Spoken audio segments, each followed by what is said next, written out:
Wow.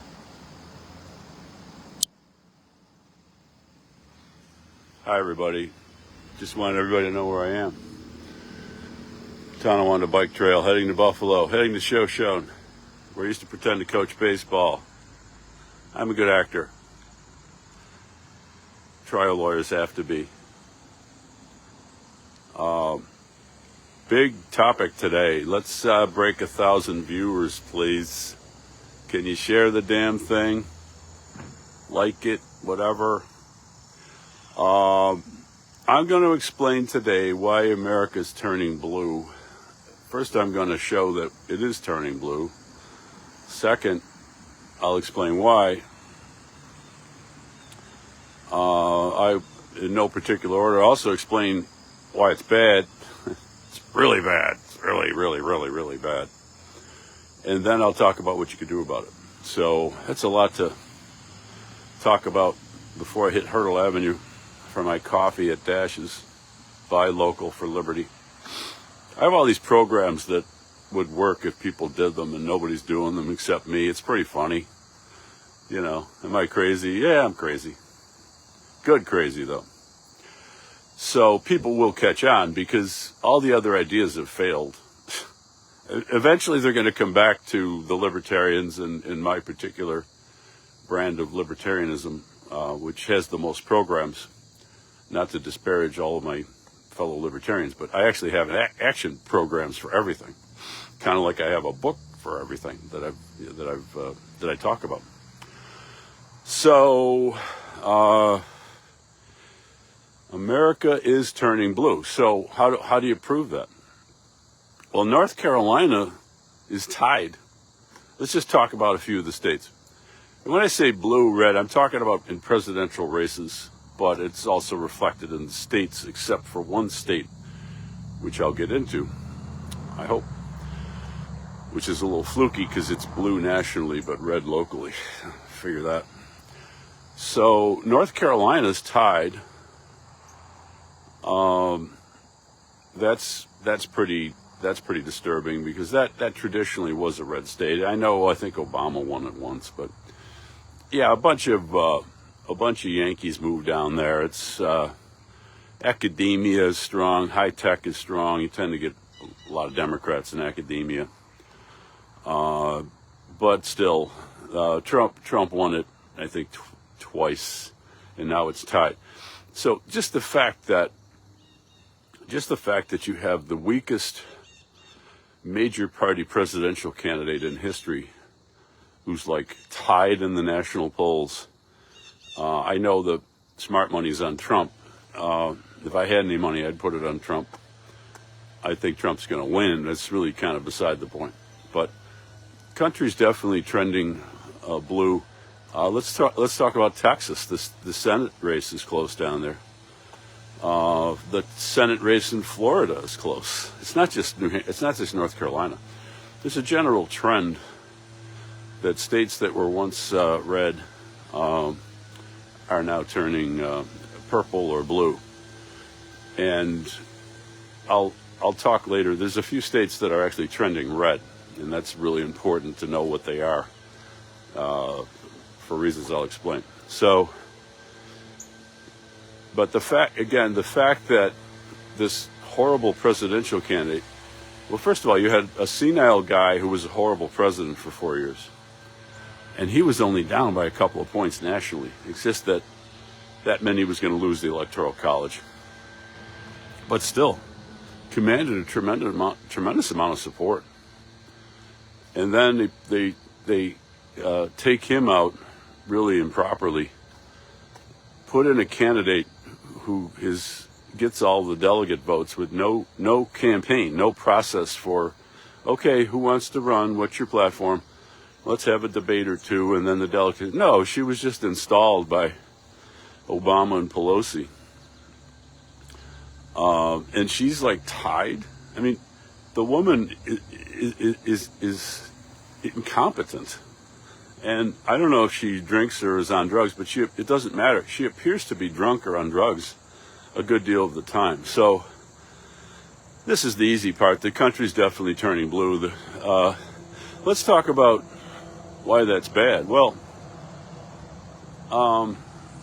and do you remember the lockdown? I mean, just this morning, Australia, the government of Australia is banning social media for kids. Now, you may agree with that, but it's a totalitarian reach into the prerogatives of parents. I mean, as Rothbard pointed out years ago, the either the government or the parents are going to be in charge of kids. And if you want I got to sprint across here. Somebody hit this light. Kenmore Avenue. If the government is in charge of your kids, it's really just a feature of a totalitarian society. Because kids have basically been the responsibility of their parents for 10,000 years or so. These people are the base of the Democratic Party. We'll get into that in a little bit. Is a bug on my sunglasses. The base of the Democratic Party. These people are nuts, and their leaders are nuts too. I mean, we have a war in Ukraine that's been going on since 2014. There's like 1 million people dead, no end in sight. They're supporting both sides in Gaza, Israel. I mean, I don't really...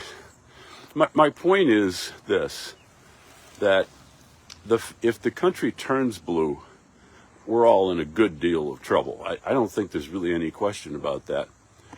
And the main reason I spoke, well, there's two main reasons. First of all, left progressivism is a therapeutic ideology, and it's meant to mollify all of the negative emotions that leftists and progressives have. Since leftists and progressives will always have a bunch of negative emotions, there'd never be any limit to what the government does in that therapeutic function. And therefore, we're going to have a totalitarian society. And you see how ruthless these people are. And just by what they've done to Trump, forget the lockdown. They put masks on kids. They're cruel to children for no reason, no scientific reason. But just look what they've done to Trump. They prosecute the guy because he made a phone call questioning the results of the Georgia election. They threatened to put him in jail. They created they passed a special law that allows this person in New York to sue him for something that happened like 15 years ago. They're absolutely, utterly ruthless. So these are the people, this is a very dire situation. I think I've proven that point. So let's go on to why. I think this is the heart of it. Why are we turning blue? Well, okay, so Nixon won 49 states in 1972. And Reagan won 49 states in 1984. Now, currently, the Republicans have not won I know the popular vote is a fallacy. It's actually a mathematical error, and it's not in the Constitution. So I have to be careful when I say, so popular vote in quotes. It's not a thing, but it's important anyway for the current topic. So Republicans have won the popular vote, I think, since 2004. That was Bush v. Kerry. So how do we go from 49 states to being almost impossible to win the White House? I mean, Trump might be the last Republican to win the White House. So that's the question we have to answer. So I have 3 or 4 answers. One, the obvious answer is immigration, because if you look at the ancestors, the descendants of the people who voted for Reagan, they're probably still voting red right now. But the power elite has elected a new electorate, and the evidence is overwhelming. Virginia used to be red. Now it's it's turned blue, and now it's a little purpley, whatever, but it's still going to be blue in the election. So immigration is the main reason. Now, I've talked about immigration a lot. I wrote a book about it. I'm not going to really talk about the merits of the issue of immigration. I'm just saying that's the main reason. The other reasons are, well, there's been government schools, big mistake. The fatal mistake of America is to put the government in charge of education. This is the dumbest fucking idea of all time. And I just walked by a bunch of parents taking their kids. I waved to the young kids on the bus. They all looked at me like catatonic state. No friendliness. They weren't happy to be on that bus. I assure you. I don't care what people tell themselves to get through the day. But in the last 10, 15 years, the left and left progressives have really consolidated their control over not only education at every level, but every idea disseminating institution in society. They've gotten more and more ideologically ruthless. Walter Cronkite used to sort of hide the fact that he was an establishment liberal. He used to pretend to be fair. They don't even pretend anymore. It's just, you watch Morning Joe, and it's just a commercial. It's an infomercial for the Democratic Party. So the left is consolidated its control over the schools, over education, and over every other idea disseminating institution. They've gotten more and more blatant and ruthless, and people like me could never get on any of these shows. It's ridiculous. So that's point 2. Point 3 is, as government grows, there's more and more. This podcast is actually going pretty fast.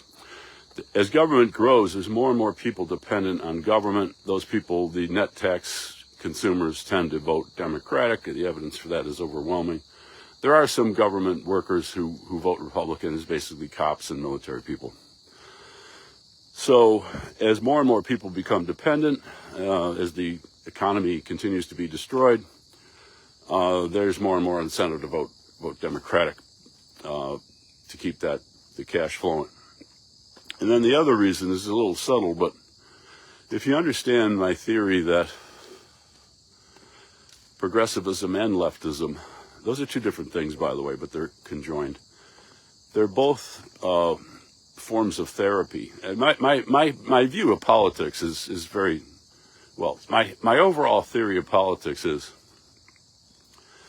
there's various mindsets that dominate politics, and none of them are rational, including the belief in the government itself. The belief, and I know 99% of people believe we have to have a government, blah, blah, blah, blah, blah, blah, blah. Well, you've been told that all your life. Nobody's ever explained why. I'm gonna smash that fallacy in the final book. But the bottom line is that these are all therapeutic ideas. They're intended to make us feel better emotionally. None of them make a lick of rational sense at all. But keep that in mind. And as the country declines, as government gets bigger, people get poorer and stupider and less healthy, and people get lonelier because the family as an institution has declined. We don't even raise our own kids anymore. We send them off to daycare. And that's a big issue now. The Democrats subsidize daycare. Come on, give me a break. It's a terrible idea. Everybody knows it's a terrible idea. I'm writing a book on that, too, if I have enough time before I leave this mortal coil. My point is on this subject that as America continues to decline, we've been palpably declining since the mid-'70s. So I watched the whole thing happen. We've been declining since I was like 15. And at first people thought, well, it was just buffalo. And I said, no. The buffalo disease will go national. One of my Pulitzer Prize losing predictions that I'll never get any credit for. I said the buffalo disease is going to go national. It has. But as government gets bigger, as society falls apart, families fall apart, people get unhappier. And again, if they're unhappy and they view politics as a form of emotional therapy, guess what's going to happen? They're going to demand more and more and more big government. I can't afford daycare for my kids, so I can work the two stupid jobs that I have. I need more money. And government schools fail, and kids routinely go to government schools and shoot up the place because they hate the place so much. And then now we gotta make government bigger and take all our guns away, which is just so stupid. So I think I've listed 4 reasons why the country is turning blue. It is turning blue. It's really bad that it's turning blue, and I've explained why it's turning blue. So the question is, and it might not be, yeah, in Nebraska, I get it. Yeah, no, it's like, it's crazy. Well, what happens in states like Nebraska, and it's typical, you have a blue zone around the state capital. And then there's usually the biggest state university is around the state capital too. So that becomes like this blue zone. Is it Nebraska that has the one congressional district with an electoral vote? I think so. It's so stupid why they do that. So yeah, so the question is, what are you going to do about it? Well, everything I propose in my books and in my website that nobody ever looks at, in my like 12-part plan for direct action that nobody does except me, it's all there. It's all designed, but I'm going to emphasize some of the bigger things. So, first of all, there's strength in numbers, and you got to get out of the blue states, and you got to get into, and I'm sorry for disabusing people of myths, but you just can't. Hold on, I got a singer here. Yeah.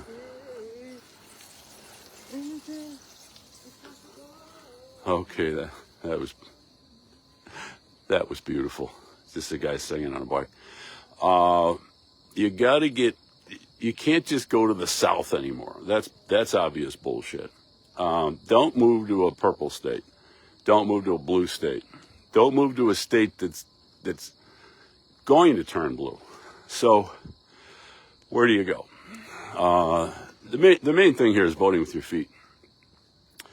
Where are you going to go? So, there's certain states that are trending red, and those would be Florida, which used to be tight, is trending red.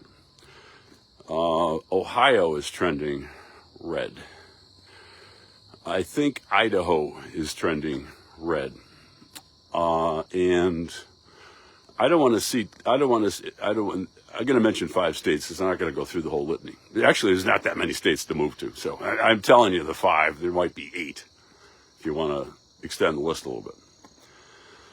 I'm not going to say Tennessee's trending red because Tennessee's been red. It is red now, will be red for, my view is I don't plan more than 5 years ahead. Forget my age. Even if I was 40, I wouldn't plan more than 5 years ahead because the world is changing too rapidly. But Tennessee is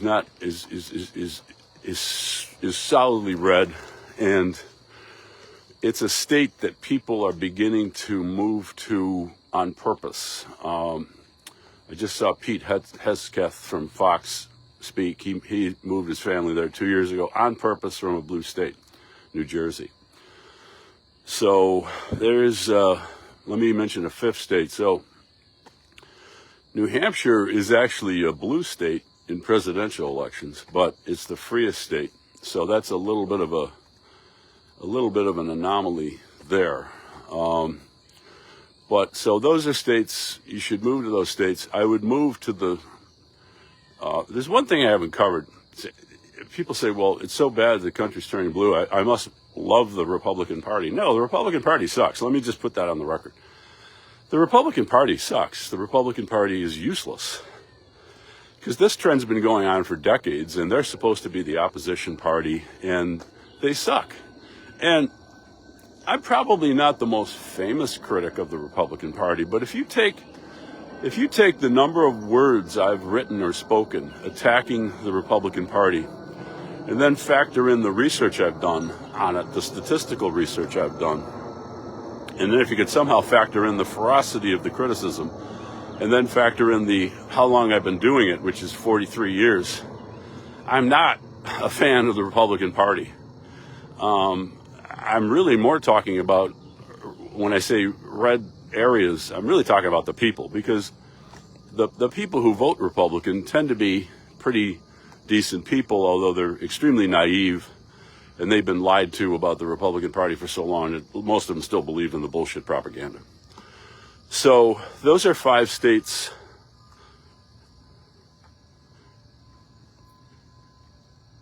Yeah, you got a point there about Catholicism, but you go to a city like Johnson City, there's Catholic communities down there, so that's just one of those things you got to deal with. Unfortunately, the Catholic Church has been sort of taken over by the Democratic Party up here, so situation's pretty grim in that regard. So, get to a blue state, get to a red state, I apologize, get to the reddest part of the red state, because there's strength in numbers, and when the shit hits the fan, there's going to be lines on maps, and you're going to have to, you're going to want to be on the right side of that line.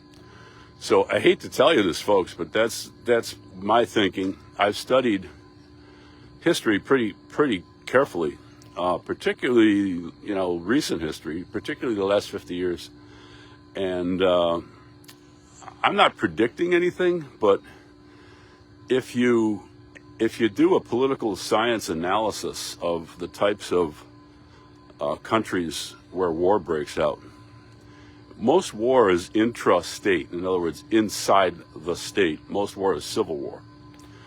And if you look at civil wars, although some of them appear to be ideological, like the Bolshevik Revolution, if you scratch the surface, civil war appears to be an ideological war, the Union versus secession.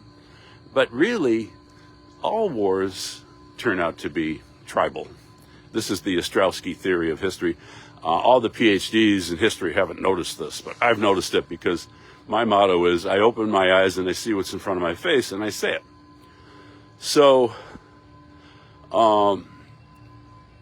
if there is a conflict, if what has happened in every similar country in history happens to the United States, you want to be packed in with as many people as agree with your points of view as possible.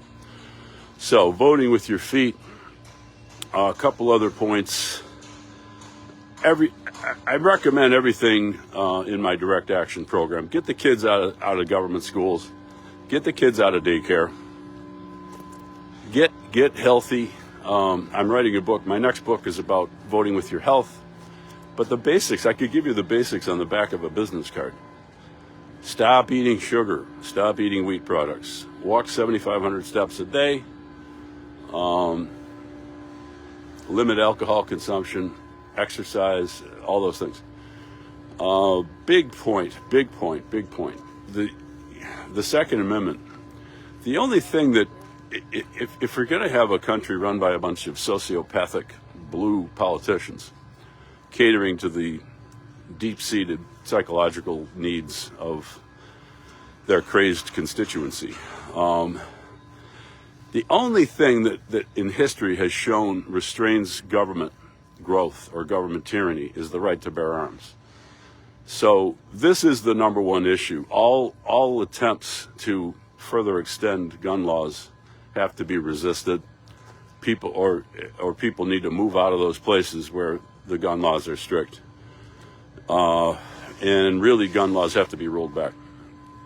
So, as the people are trying to do in Tennessee and some other states. But to sum it up in one sentence: get armed, get fit, get trained. Get armed, get fit, get trained. I think overall, I'll just end with one big thought, which is the blues really control everything. They control the media, they control the colleges, they control the schools. But there's one thing that the left progressives do not control, and that's us.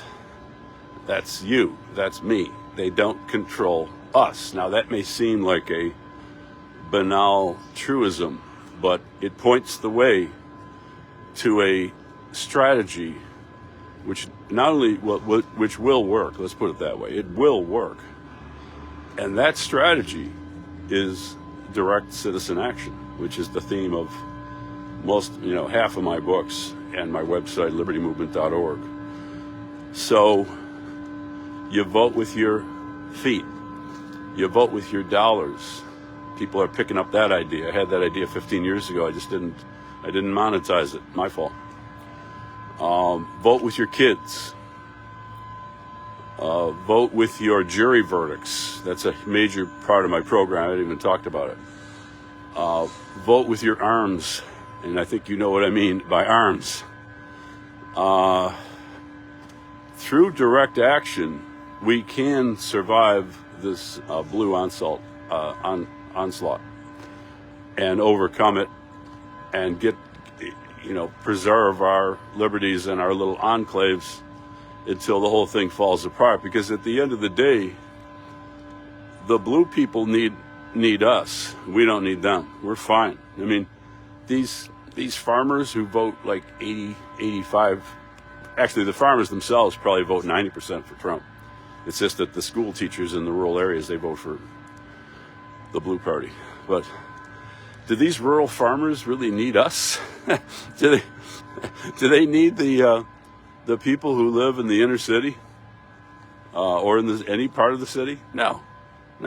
So the blue people need the red people. And Paul Krugman, sorry about that, battery check. They try to prove all the time that the red state people get more government money. It's total lie and distortion. I've refuted that many times. So they control, to sum up, they control everything, but they don't control us. They need us, but we don't need them. So if you move out of a blue city, they hate you, right? You're the source of all evil. Just wave goodbye. So you won't be suffering from my presence anymore.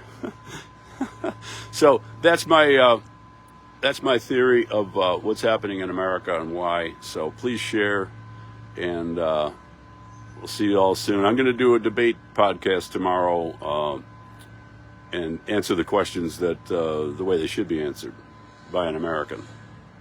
See you all soon. Thanks for listening, everybody.